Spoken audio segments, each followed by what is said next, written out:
दशा माता की जय दोस्तों। मैं पायल सैनी आपके अपने YouTube चैनल व्रत त्योहार उपाय में आप सभी का स्वागत करती हूँ।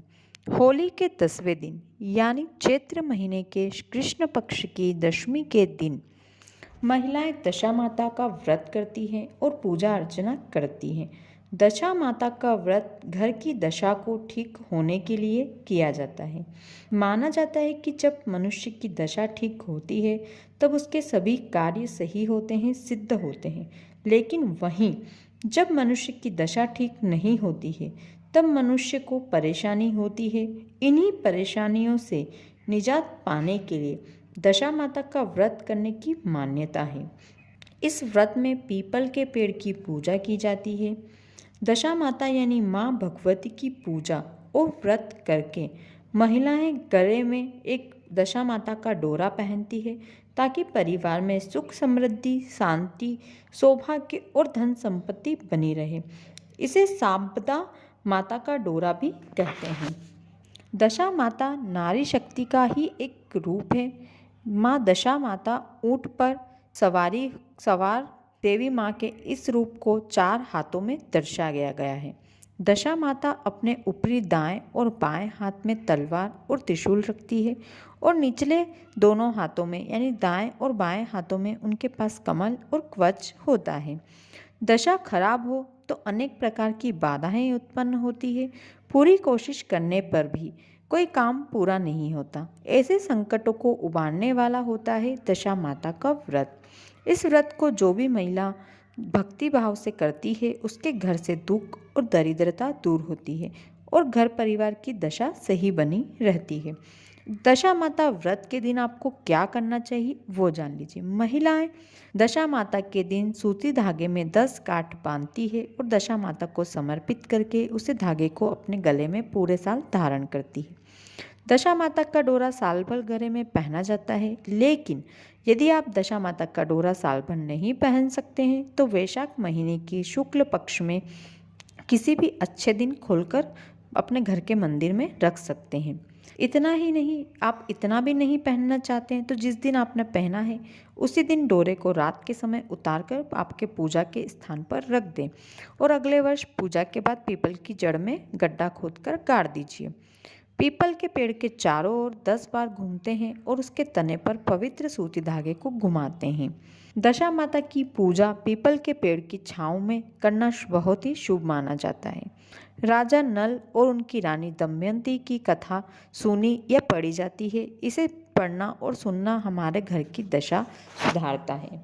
इस दिन व्रत रखकर विवाहित महिलाएं अपने परिवार की सुख और समृद्धि की कामना करती हैं। दशा माता का व्रत जीवन में जब तक शरीर साथ दे तब तक किया जाता है। इस व्रत को बीच में नहीं छोड़ सकते हैं, ऐसा करना अशुभ माना जाता है। इस व्रत का उद्यापन नहीं किया जाता। घर के मुख्य द्वार के दोनों ओर हल्दी और कुमकुम के छापे बनाए जाते हैं। इस प्रकार महिलाएं अपने घर को बुराई और नकारात्मकता से बचाने के लिए देवी देवताओं से प्रार्थना करती है। दशा माता की पूजा के बाद व्रत खोला जाता है। इस दिन व्रती केवल एक ही प्रकार के अनाज का सेवन करती है और ज़्यादातर महिलाएं गेहूं का विकल्प चुनती है क्योंकि गेहूं इस दिन खाना बहुत शुभ माना जाता है। दशा माता के दिन आपको क्या नहीं करना चाहिए। दशा माता के दिन नमक का सेवन वर्जित होता है।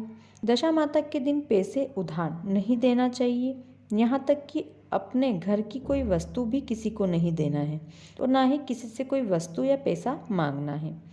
इस दिन कोई नई वस्तुएं नहीं खरीदना चाहिए, यानी किसी भी कारणवश पैसे खर्च आपको नहीं करना है।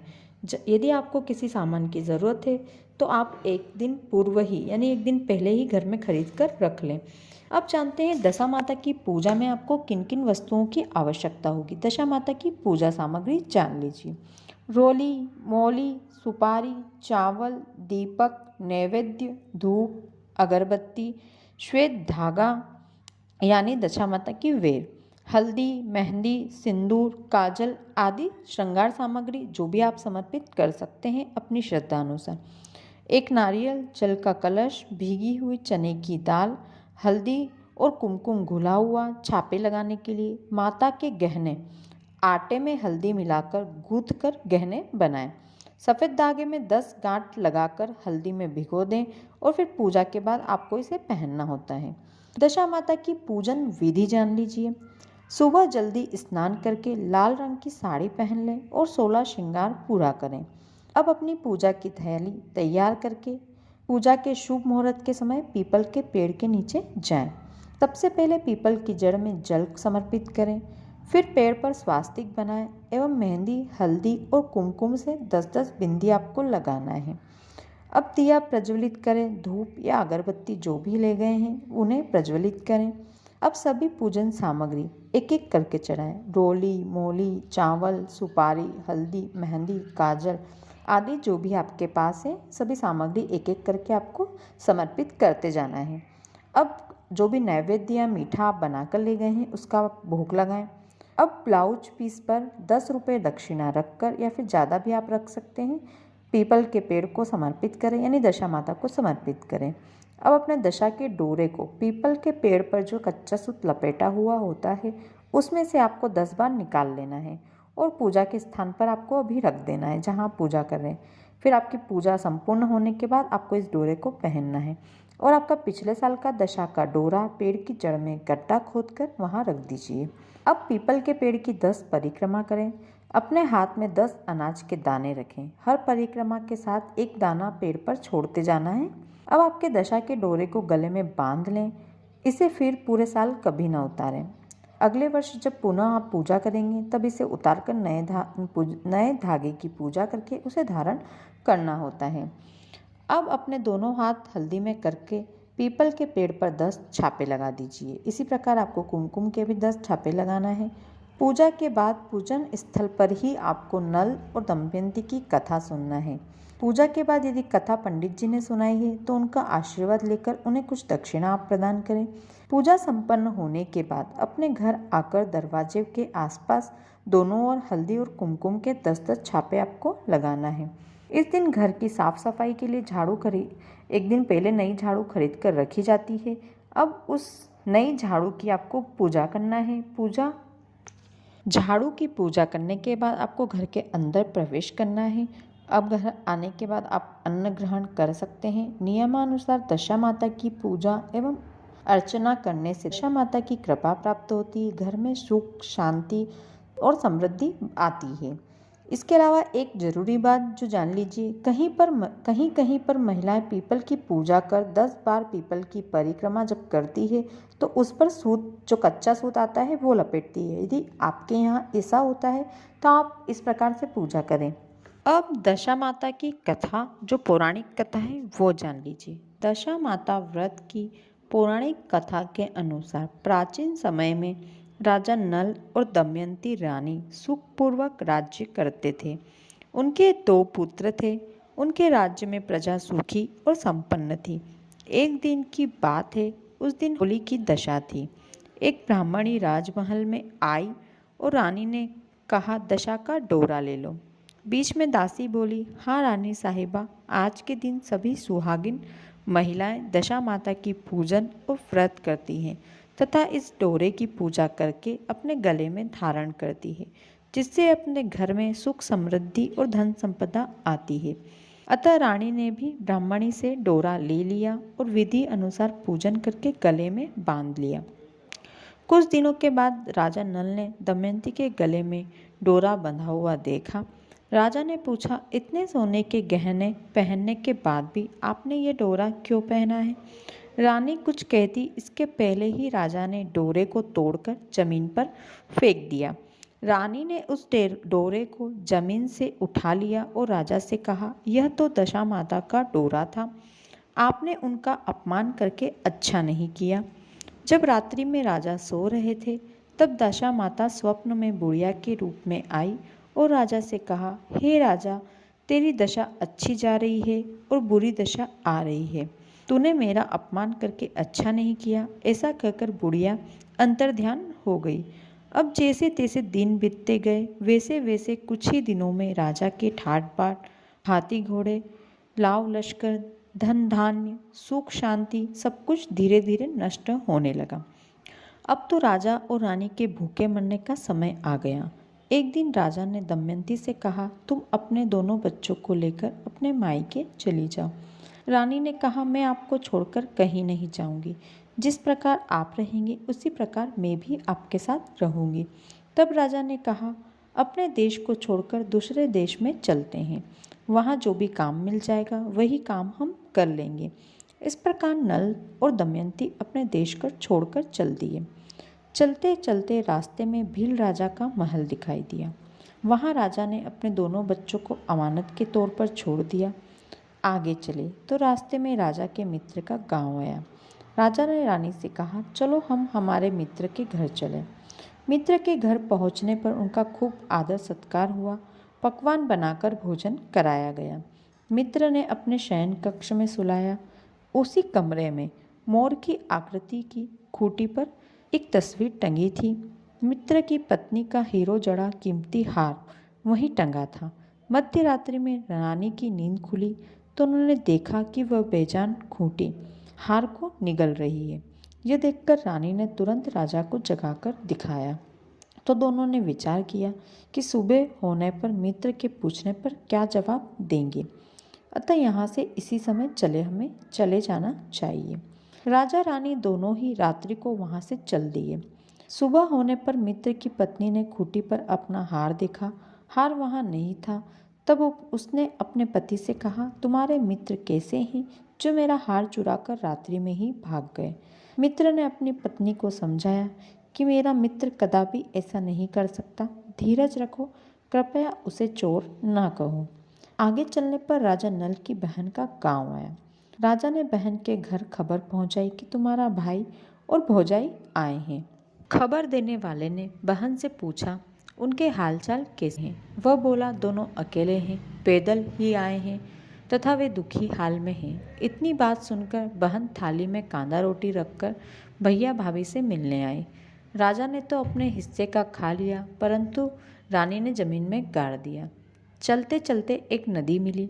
राजा ने नदी में से मछलियाँ निकालकर रानी से कहा, तुम इन मछलियों को भूंजो, मैं गांव में से परोसा लेकर आता हूँ। गांव का नगर सेठ सभी लोगों को भोजन करा रहा था। राजा गांव में गया और परोसा लेकर वहाँ से चला तो रास्ते में चील ने झपट्टा मारा तो सारा भोजन नीचे गिर गया। राजा ने सोचा कि रानी विचार करेगी कि राजा तो भोजन करके आ गया और मेरे लिए कुछ भी नहीं लाया। उधर रानी मछलियाँ भूंजने लगी तो दुर्भाग्य से सभी मछलियाँ जीवित होकर नदी में वापस चली गई। रानी उदास होकर सोचने लगी कि राजा पूछेंगे और सोचेंगे कि सारी मछलियाँ मैं खा गई। जब राजा आए तो मन ही मन समझ गए और वहाँ से चल दिए। चलते चलते रानी के मायके का गांव आया। राजा ने कहा, तुम अपने मायके चली जाओ, वहाँ दासी का कोई भी काम कर लेना, मैं इसी गांव में कहीं नौकर हो जाऊंगा। इस प्रकार रानी महल में दासी का काम करने लगी और राजा तेली के घाने पर काम करने लगा। दोनों को काम करते हुए बहुत दिन हो गए। जब होलिका दशा का दिन आया तब सभी रानियों ने सिर धोकर स्नान किया। दासी ने भी स्नान किया। दासी ने रानियों का सिर गूंथा तो राजमाता ने कहा, मैं भी तेरा सिर गूंथ दूं। ऐसा कहकर राजमाता जब दासी का सिर गूंथ रही थी तब उन्होंने दासी के सिर में पद्म देखा। यह देखकर राजमाता की आंखें भर आई और उन्होंने आंखों से आंसू की बूंदें गिरी। आंसू जब दासी की पीठ पर गिरे तो दासी ने पूछा, आप रो क्यों रही हैं? राजमाता ने कहा, तेरी जैसी मेरी भी एक बेटी है जिसके सिर में भी पद्म था, तेरे सिर में भी पद्म है। यह देखकर मुझे उसकी याद आ गई। तब दासी ने कहा, मैं ही आपकी बेटी हूँ माता। दशा माता के कोप से मेरे बुरे दिन चल रहे हैं, इसलिए यहाँ चली आई। माता ने कहा, बेटी तूने यह बात हमसे क्यों छिपाई? दासी ने कहा, मैं सब कुछ बता देती तो मेरे बुरे दिन नहीं कटते। आज मैं दशा माता का व्रत करूंगी तथा उनसे अपनी गलती के लिए क्षमा याचना करूंगी। अब तो राजमाता ने बेटी से पूछा, हमारे जमाई राजा कहाँ हैं? बेटी बोली, वे इसी गांव में किसी तेली के घर काम कर रहे हैं। अब गांव में उनकी खोज कराई गई और उन्हें महल लेकर आए। जमाई राजा को स्नान कराया, नए वस्त्र पहनाए और पकवान बनाकर उन्हें भोजन कराया। अब दशा माता के आशीर्वाद से राजा नल और दमयंती के अच्छे दिन वापस लौट आए। कुछ दिन वहीं बिताने के बाद अपने राज्य को जाने लगे। दमयंती के पिता ने खूब सारा धन, लाव लश्कर, हाथी घोड़े देकर बेटी जमाई को विदा किया। रास्ते में वही जगह वापस आई जहाँ रानियों ने मछलियों को भुना था और राजा के हाथ से चील के झपट्टा मारने से भोजन जमीन पर गिर गया था। तब राजा ने कहा, तुमने सोचा होगा कि मैंने अकेले भोजन कर लिया, परंतु चील ने झपट्टा मारकर सारा भोजन गिरा दिया था। अब रानी ने कहा, आपने सोचा होगा कि मैंने मछलियां भूनकर अकेले ही खा ली होगी, परंतु वे तो जीवित होकर नदी में चली गई थी। चलते चलते अब राजा की बहन का गांव आया। राजा ने बहन के यहाँ खबर भेजी। खबर देने वाले से बहन ने पूछा कि उनके हालचाल कैसे हैं। उसने बताया कि वे बहुत अच्छी दशा में हैं, उनके साथ हाथी घोड़े लाव लश्कर हैं। यह सुनकर राजा की बहन मोतियों की थाल सजाकर लाई। तभी दमयंती ने धरती माँ से प्रार्थना की और कहा, माँ आज मेरी अमानत मुझे वापस लौटा दो। यह कहकर उस जगह को खोदा जहाँ कांदा रोटी दमयंती ने पहले जाते हुए गाड़े थे। खोदने पर रोटी तो सोने की और कांदा चांदी का हो गया। ये दोनों चीज़ें बहन की थाली में डाल दी और आगे चले। वहाँ से चलकर राजा अपने मित्र के घर पहुँचे। मित्र ने उनका पहले के समान ही खूब आदर सत्कार और सम्मान किया। रात्रि विश्राम के लिए उन्हें उसी शयन कक्ष में सुलाया। मोड़नी वाली खूंटी के हार निगल जाने वाली बात से नींद नहीं आई। आधी रात के समय वही मोड़नी वाली खूंटी हार उगलने लगी तो राजा ने अपने मित्र को जगाया तथा रानी ने अपने मित्र की पत्नी को जगाकर दिखाया। आपका हार तो इसने निगल लिया था, आपने सोचा होगा कि हार हमने चुराया है। अब दूसरे दिन प्रातःकाल नित्य कर्म से निपटकर वहाँ से वे चल दिए। वे भील राजा के यहाँ पहुँचे और अपने दोनों पुत्रों को मांगा तो भील राजा ने देने से मना कर दिया। गांव के लोगों ने उन बच्चों को वापस दिलाया। नल दमयंती अपने बच्चों को लेकर अपनी राजधानी के निकट पहुँचे तो नगरवासियों ने लाव लश्कर के साथ उन्हें आते हुए देखा। सभी ने बहुत प्रसन्न होकर उनका स्वागत किया। गाजे बाजे के साथ उन्हें महल पहुंचाया। राजा का पहले जैसे ठाट बाट हो गया। राजा नल दमयंती पर दशा माता ने पहले कोप किया और ऐसी किसी पर मत करना और बाद में जैसी कृपा करी वैसी सब पर करना। दशा माता आप सबके ऊपर भी कृपा बनाए रखें, आपके घर में सुख समृद्धि धन संपदा बनी रहे। जय दशा माता की जय। तो दोस्तों ये थी दशा माता की पूजन विधि, पूजन सामग्री, व्रत कथा जो आज की वीडियो में मैंने आप सभी के साथ शेयर की है। यदि वीडियो अच्छा लगा हो तो वीडियो को लाइक करें और वीडियो को ज़्यादा से ज़्यादा शेयर करें ताकि सभी इस जानकारी का लाभ उठा सकें। और ऐसे ही व्रत, त्यौहार, कथा, उपाय जानने के लिए मेरे चैनल को तुरंत सब्सक्राइब कर लें। मैं इसी प्रकार की वीडियो आपके लिए लेकर आती रहती हूँ। और कमेंट में दशा माता की जय लिखना बिल्कुल भी ना भूलें। धन्यवाद।